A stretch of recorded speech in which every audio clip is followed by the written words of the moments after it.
welcome. Thank you for joining me. We'll do a virtual cheers. Cheers.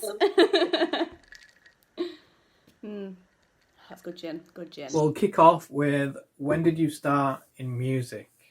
I'm going to say around playing music. I started playing music when I was 13. So about 8 years ago. Something like that. But I've always had a musical family. So Right. I've been brought up around it and then finally got into it myself. So yeah, I was about 13 when I first started. Yeah, Dad and my granddad, like the biggest people that sort of were like the biggest influences probably, I reckon, with music. Definitely.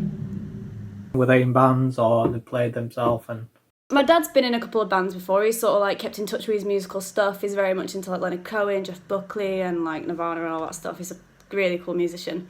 My granddad's just been one of those like pottering around the house with the guitar sort of type people, but never really puts it down. So it's always there sort of thing. when did you have your first experience in music, like your first gig? So when I first started playing, I soon after started going to open mics like in my local village back in Doncaster. And that I think I carried on going there for an extra 5 years after that. So yeah, I started at an open mic with a lovely community of other local musicians, which was really cute. Really sweet. Did you start doing covers or like maybe experiment with your own stuff? Or Very embarrassing covers as well. I'm gonna tell you a secret that's definitely not going to be a secret anymore. Okay. First song that I ever learnt to play was Baby by Justin Bieber, so it was very much that kind of stuff. Right. Okay. Yeah.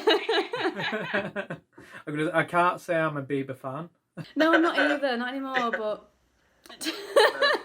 yeah, that was the first song, and so it was like stuff like that and Taylor Swift that I used to play. And Right. Taylor Swift I can deal with. Like she's because she started, like, I love my country music and she started out in Nashville, so I can give Taylor a props. Like she's Yeah.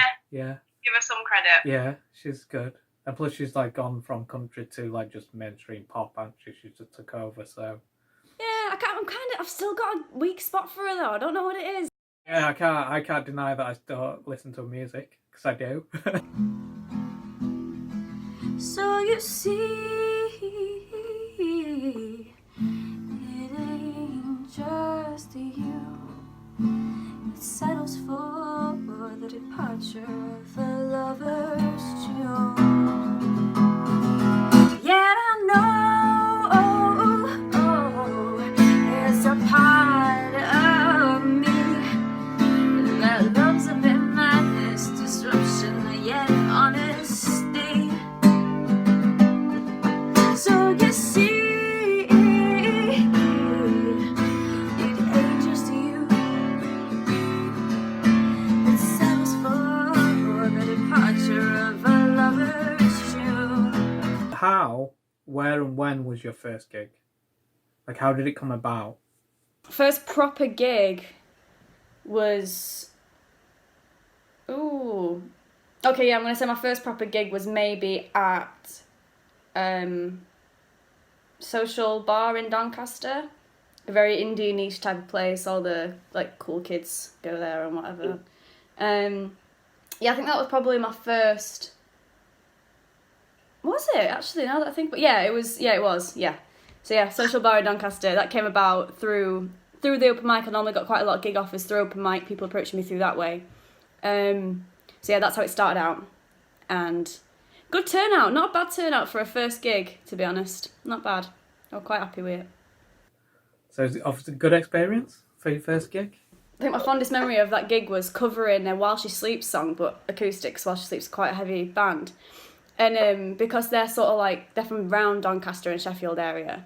I think one of their mates, it must have been one of their mates, heard it and they started recording me, and I was like, oh, shit. Oh, really? Yeah, that's pretty cool, yeah. I ran into the lead singer like later on in life and I was like, oh, I did this. And he was like, oh, yeah, no. Well, that was pretty cool. Nice experience. Very good. Have you always been a solo, or have you been a part of a band? Yeah, pretty much. Like, gig-wise, I've always been solo, but like during college and uni and all that sort of stuff, it was band orientated, but yeah, mainly solo. Do you do your own material? Yeah. Very good. How is your writing process? How do you create a song? it's sort of mainly with, I've always got to have a rhythm first. I can never just really write lyrics off the top of my head without music being there. But I think now I'm starting to realise a massive different change throughout like writing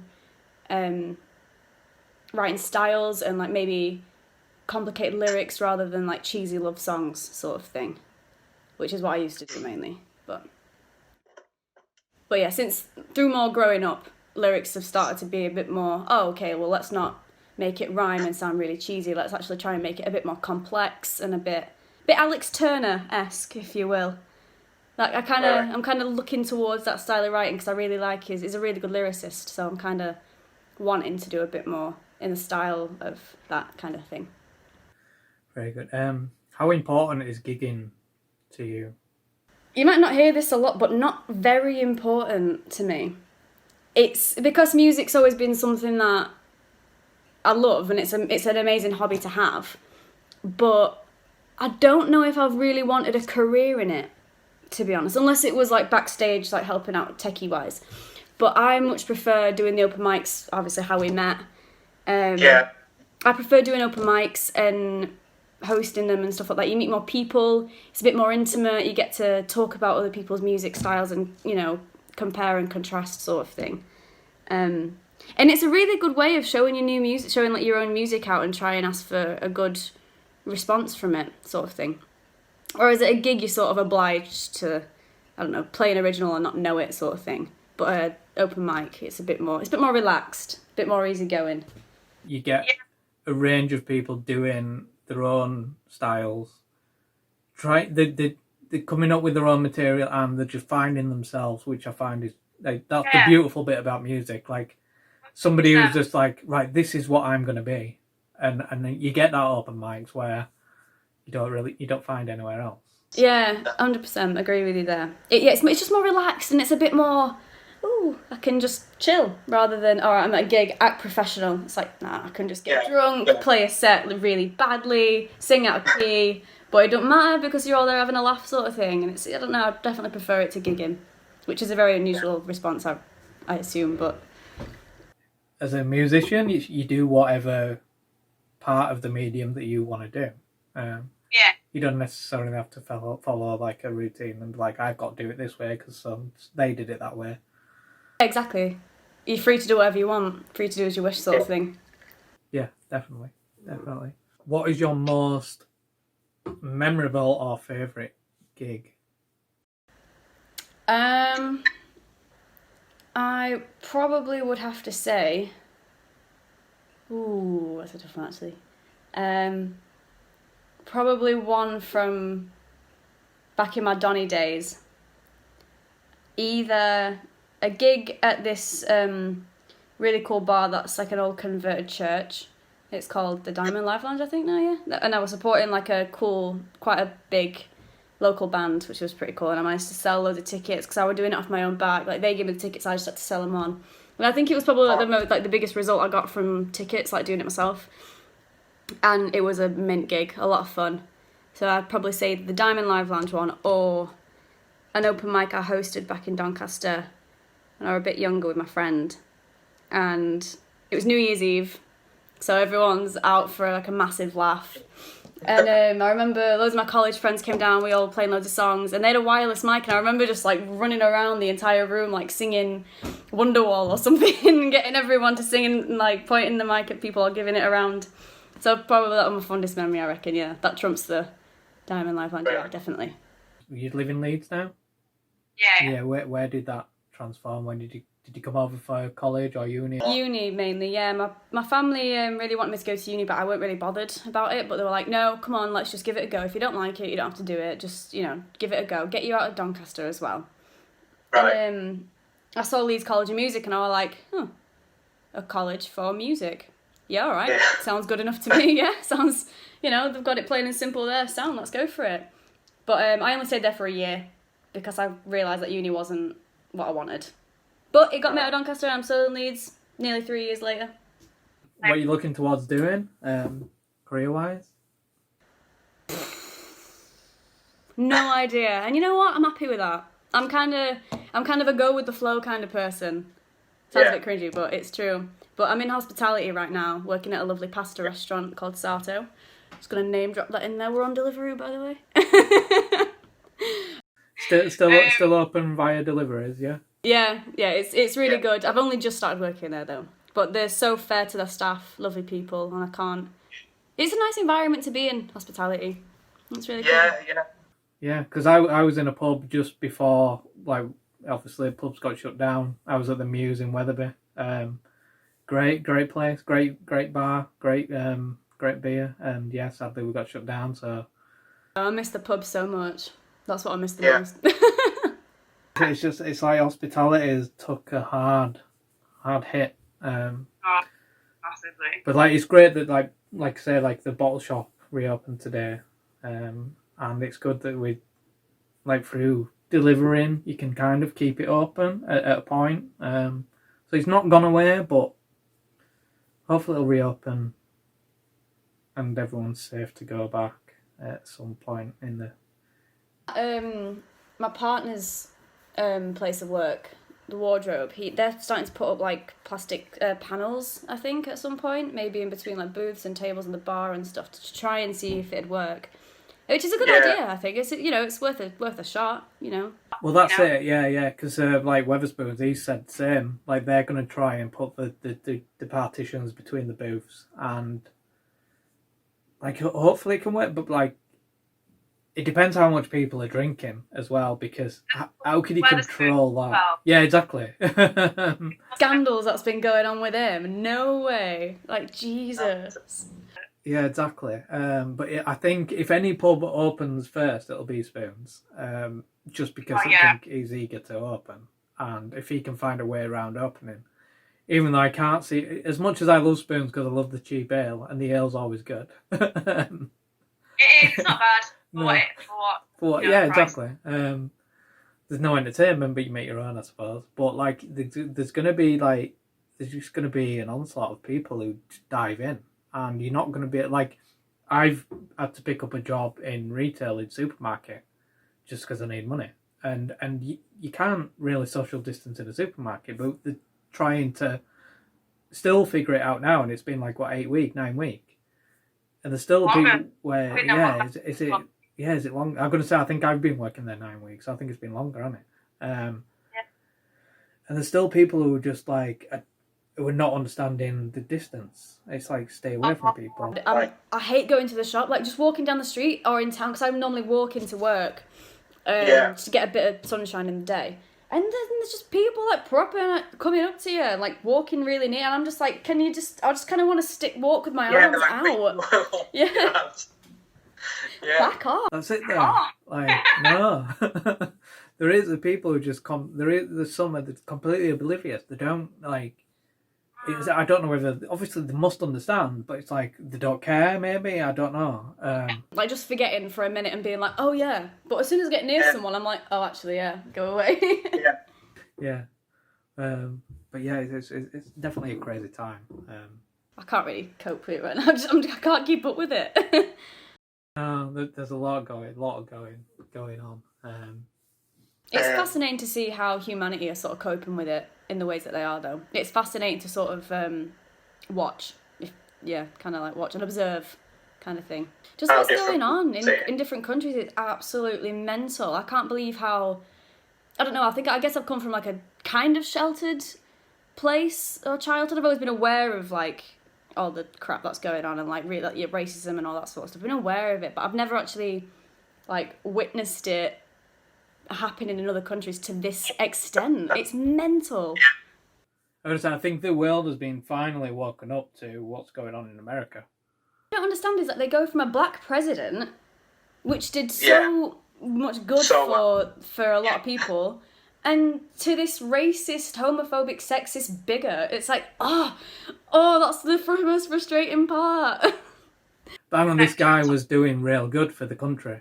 And then it's like everything he's done, this guy's taken away from him.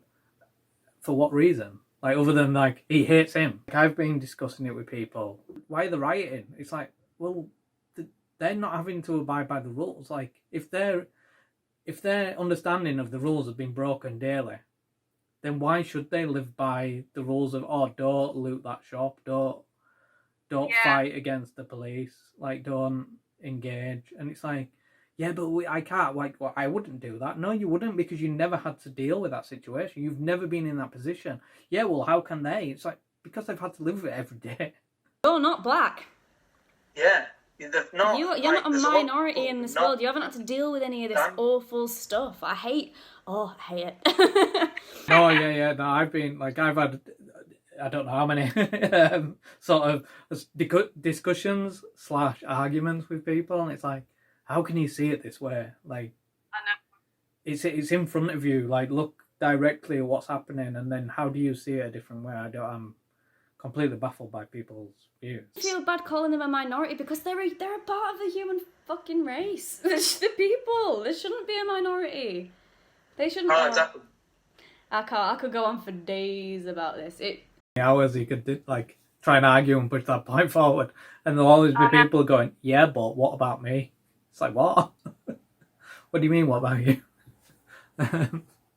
Yeah, it's an endless cycle, and the worry as well is at the current time of like COVID-19, like people having to protest.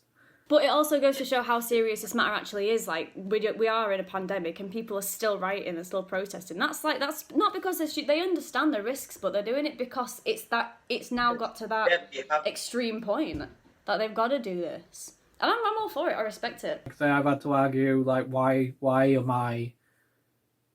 do I, like, I think the question was put across as, how are you okay with the rioting? And I'm like, well, it's not that I'm okay with it. I just fully understand why the riots are happening. And it's like, well, yeah, but there's innocent people dying. It's like, well, yeah, there's been innocent black people dying for centuries. Surely you can see that and understand. Innocent people dying. I mean, yeah. Oh no, I mean, it's really, really sad, and I understand the riots and everything like that, and I am all for it, but it is really upsetting to see, shop owners getting beaten half to death for trying to defend their own shop, because I get it, as a business owner, you've worked really hard, but it's unfortunate that they've just got stuck in the crossfire. It's just an unfortunate series of events, sort of thing. It does depend where you see these stories, because there is so many stories that are manipulated in a certain way. Because I saw one on Fox News which was disgusting. It was just this anchor was just like feeding you a story and then showing you part of a clip to fit his story that he just told you, and you're like, yeah, but where's the full context of this story? I want to see this full video. Not just the tiny bit that matches your story. Down and like, fist bumping the protesters, being like, we're on your side, and then 5 minutes later tear gassing them all because they've been ordered to, and it's like, I mean, everyone's got a choice, mate, police officer or not. Yeah, no, exactly. I've always said, like, the police are the biggest gang in America. Run by the biggest idiot. Yeah. Yeah, sadly. And I do hope they vote him out. Oh, this song is called Nothingness.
looks not with the eyes, but it looks with the mind.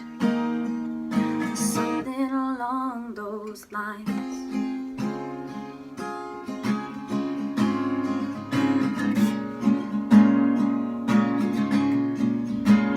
Because we grow and we go and we flow into nothingness. Because we go, we grow, we know, we flow into a stream. And as we strive to speed, to seek, to mean what it all means. Because everything that I've seen, knowing everything that I've heard, we go and we grow and we flow into nothingness, oh, into nothingness.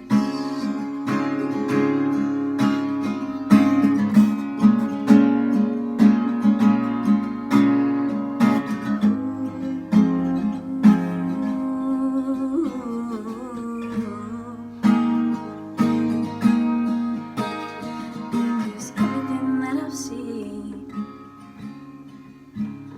oh, and everything that I've heard, it goes and it grows and it flows into nothingness. Because we go, we grow, we know, we flow into a stream. And as we breathe, we grieve, we seem to see what it all means. Oh, oh, because everything that I've heard, oh, and everything that I've seen, it goes and it grows and it flows to nothingness. But I don't care what it comes to. No, I don't much care about the cost.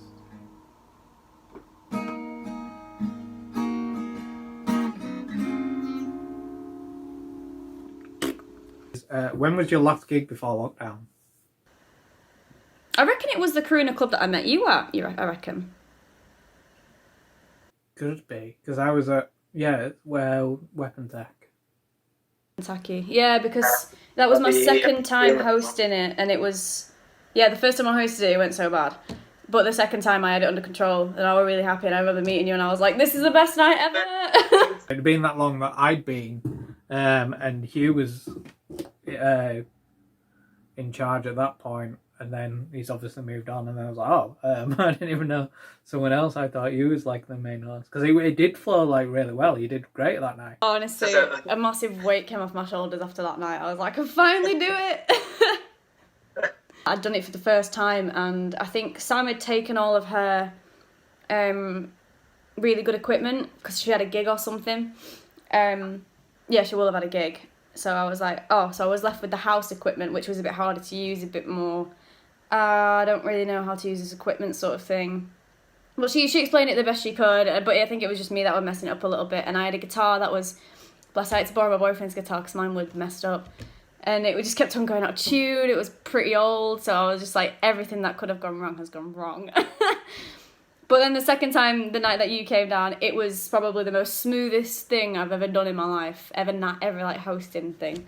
The best one. Right. Great stuff. Yeah. So that was the last one that I did, I reckon, the open mic. Are you going to pursue your own, like, what is your music style? I don't think I've asked you, like, Mainly acoustic sort of stuff. The thing that I always really loved to do when I was a bit younger was always take heavier songs and turn them into acoustic. But now obviously music taste is like expanded loads. But yeah, it's all still sort of all acoustic, but I want to experiment, kind of like Leon Le Havas style, a bit soul-y, a bit, groovy sort of thing. I want to go into that sort of stuff. That way your music is going now.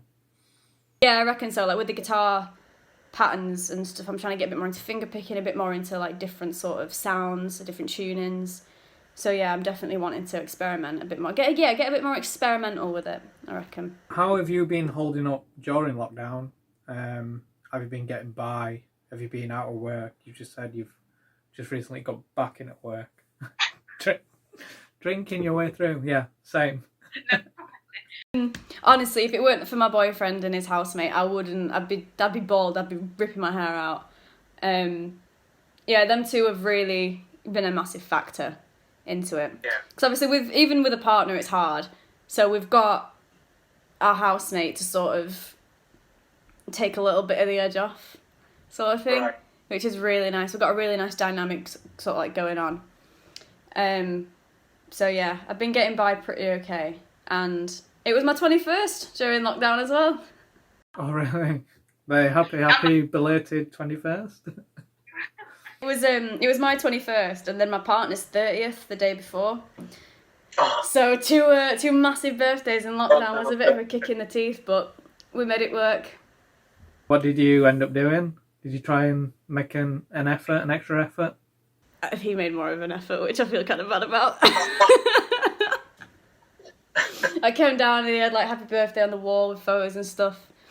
And then all the presents that I ordered for him were all late, and I was like, this is so annoying. I couldn't get him what I wanted to get him originally because it was 30th. I wanted to get like a really, really good present. But obviously when this happened and then funds just plummeted, and I was like, great, it's going to have to be a 31st. It's going to be a big one next year. Yeah, I'll make up for it when we can.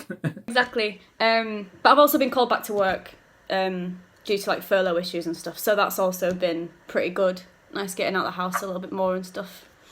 So that's cool. So pretty well. Yeah, definitely.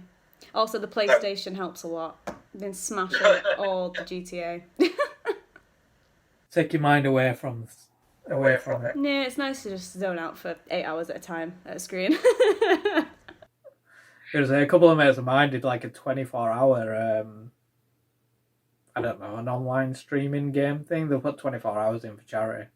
Oh my god. Yeah, for NHS. Because I was like, you're going to play a because I don't play them. And I've got my mate who did it give me his, I think it's 360, maybe. Yeah. Yeah, it's Xbox 360. Oh shit, I don't even know where it is. And I've got Red Dead Redemption, so I'm just playing that because I love westerns, and I've got that game, and I'm like, yeah, that's good. But I was like, I can't sit there for 24 hours and play that game. How are you gonna sit there do 24 hours? My partner's been smashing in this farming simulator game and going on it like 12 hours at a time, just ploughing fields and stuff, and I'm like, how do you do it? I'd be bored. I need something more than that. I mean, he'll sit around ploughing all of his fields and, planting all of his crops, and there I am next to him shooting up Los Santos on GTA. see that? I can play that. It's a good game. It's a really good game. It's really hard online, though. Everyone's just out to get you. Yeah. See, I've never engaged on online gaming. It's really hard, because I'm just like, I'm new here, I just want to level up, and I want to get good at stuff, and everyone's like, nope. God, Yeah, what can you do? I guess I've just got to get really good. What are you hoping for at the end of lockdown? Like when pubs and bars reopen? I say I cannot stress this enough. I just want the pub. Just the pub. I don't know. I'm really skeptical about gigs and stuff during lockdown because it is such an essential part of like my life, music, and it's an essential part of quite a lot, well, the majority of other people's lives, like gigs and stuff. But I don't think it's going to be the safest thing to do. No. Is go to a gig. So in my opinion, I'll probably just try and not do anything until it's 100% like blown over sort of thing. And just maybe, I don't know. It's a hard one to explain because you don't really know what's going to happen sort of thing. But go with the flow. Yeah. I'm going to go with the effing flow. I've got to say that's my like as much as I'm missing going to a pub and having just that real ale being pulled for me and get to sit there. I'm not in a rush to go and have to deal with, because like at the moment I'm like seeing it through retail and I'm like it's still not working, even though there's like guidelines set up where like people are supposed to stay apart. We're not still doing it, and when you add the element of alcohol in the situation, it's going to be so much harder to manage. And especially at a gig where you've got like you like yourself stood there on stage. You're not protected, are you? And also, I don't own my own like microphone equipment or anything, so I'd have to use somebody else's. And then it's the case of that, and it's just not worth it yet. I don't think. I obviously I want gigs to happen and I want things to go back to normal, but in due time, when it's just sensible to, when it's just the least / no risk. Yeah. Sort of thing. When it's not a threat to life. Yeah, exactly. Yeah. When we're all sort of safe. That's what I've said. Like once we're all, when I feel that everyone else is safe, then we can go forward. But I think it's going to be sooner than. Well, it's not going to be like, I don't think we're going to be safe sooner, but I think the government are going to reopen stuff before, and there's going to be a second outbreak. Yep. Sad boy, I think it's the world we live in. They don't tend to care. Because it's all about the money. Yeah. Because we have a Tory government. Yeah, boy. If you don't mind if this bit gets aired, sorry, on the documentary, don't vote Tory. Do not do it. You can put that in for me. Like I will put that as an opener. Don't do it. Yeah, no. Yeah, hopefully people will just use their own initiative, not to rush. But the way things have been going, as soon as they've said, "Oh, you can travel further, look at the beaches and stuff," it's insane. Oh, let's send kids back to school. Why? Yeah. Why would you do that? What, because the parents can't be asked to have another day with the kids in house? Tough shit. Don't have kids in first place if you don't want to deal with it. This is it. Like, I've like gone back into retail, working on a checkout. As you do, you kind of talk about this current situation, and I'm like, oh, I heard the reopening schools. This customer just went, yeah, I think they should. No, what the? And I was like, really? I was like, you can't have like reception kids understanding social distance. And she just went, yeah, exactly. They won't understand, so just throw them in. I'm like, that makes zero sense. Like, really? You think like that? And she went, I'm a teacher. And I'm like, you're a teacher and you think like that? And she went, well, I'm an ex-teacher, so I think they should all go back. So I kind of shut down and I just went, so you've been there, you've taught kids, and now you just don't care. So because you're out of the equation, you think all them kids should just go in at school, go run around with the mates, and just carry on. So basically what she said is, oh yeah, just let them all go back to school just so they can be killed off, basically. Yeah, I couldn't believe it. I was just like, come on, as an ex-teacher, you should... But then it was like, don't affect you no more, does it? So you don't care. Which is the ignorance of a lot of people. If it's not affecting you, then it don't matter to you, does it? That's basically how she lives her life. So, final bit. What are you going to play us out with? I am going to play you out with a song that I wrote a couple of weeks ago, actually. It's the newest one that I've written. It's the first one that I've written in lockdown as well, because I'm quite slow when it comes to writing songs. Oh, yeah, I've got to have, it takes me a while to write a good song, sort of thing. Well, a song, not that it's good or anything, but I don't know. And I remember I was feeling quite creative, which is rare in lockdown anyway. And I was like, oh, I kind of want to play guitar for a bit, but I kind of don't want to, because I kind of don't really like practicing when other people are in the house and they can hear me. I'm a bit too conscious about it, which is weird for a musician, I know. But I don't know, I think because I'm more prone to fuck up when I'm practicing, I kind of just don't want anyone to see that or hear that. But they were like, yeah, why don't you write a song? And I'm like, well, what about? And then I think my boyfriend or my housemate were like, a bus driver. And I was like, ah, okay, I'll give it a go. Let's see what happens. So yeah, I wrote a song called the Bus Driver's Song. And it kind of fits into what's happening right now. I realised today when I was playing it, I was like, oh, it's quite culturally relevant as well as a song about a bus driver. This is the Bus Driver's Song.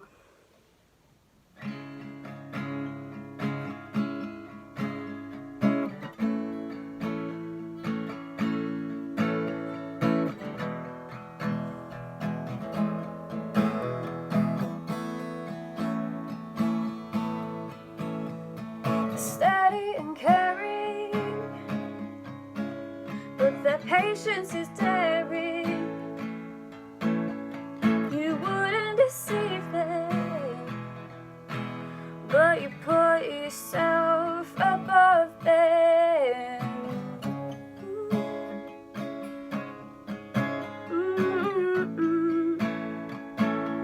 But it could be your face or your race or your pace, or it's either your love or your lust. Are you just gonna give in?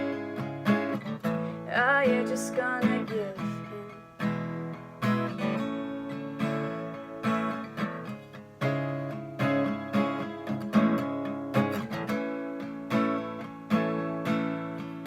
They go 10 hours a day, well, for the terminal they pray.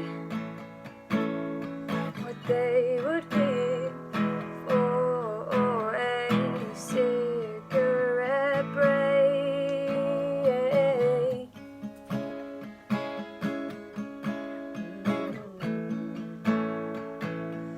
Then they see a big bloke with the smoke, take a toke, and they think that this must be a joke, and I'm just gonna give in. Yeah, I'm just gonna give in.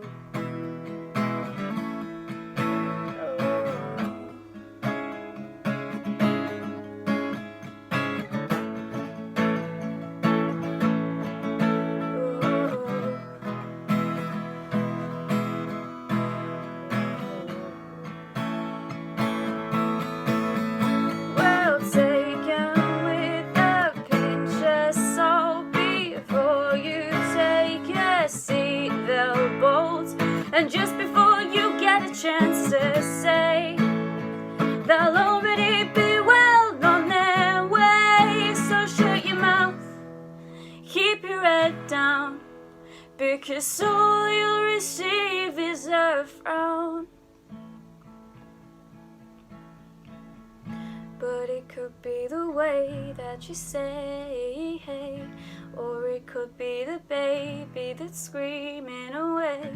It's a good fucking job that the pay is okay. No, I'm not gonna give in. No, I'm not gonna give in. I'm not gonna give in. Oh no, I'm not gonna give in. Watch me, no, I'm not gonna give in. You'll have to catch me. Oh, I'm not gonna give in.